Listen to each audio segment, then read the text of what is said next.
नमस्कार, मैं हूं रविंद्र जैन और आप देख रहे हैं मुंबई मास टाइम्स। आइए देखते हैं आज की मुख्य खबर। या चर्चेला लवकरच आपल्याला उत्तर मिळेल।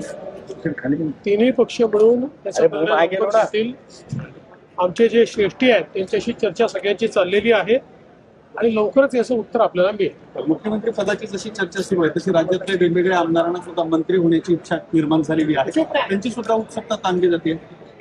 आधी मुख्यमंत्री ठरेल तर मग मुख्यमंत्री मंत्री ठरवतील, त्यामुळे मला असं वाटतं की आधी मुख्यमंत्र्यांची वाट पाहावी, त्यानंतर मंत्र्यांची पण जी काही नावं आहेत ती आपल्या लक्षात येतील। ईव्हीएम वरून विरोधी पक्ष आता जन आंदोलन सुरू करत आहेत, वेगवेगळ्या पद्धतीचे केसेस करायला आदेश दिलेले शरद पवार असतील सगळ्या पक्षांना। याचं उत्तर हे काल सर्वोच्च न्यायालयाने दिलेलं आहे आणि सर्वोच्च न्यायालयाने क्लिअर कट सांगितलं आहे की तुम्ही हारले की ईव्हीएम वाईट ही पद्धत बंद करा।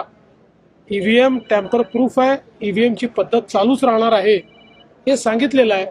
हा रडीचा डाव आता बंद केला। काँग्रेसचे राष्ट्रवादीचे होते पाठिंबा मिळाली नसल्यामुळे ते आगामी निवडणुका स्वबळावर लढवणार असल्याचं तेव्हा ते महाविकास आघाडीतून बाहेर पडण्याची चर्चा आहे। मला याची भाजपा आता स्थानिक स्वराज्य संस्था सोबळावर लढणार अशी चर्चा। ते तर आम्ही मिळून ठरवतो, काही अजून वेळ आहे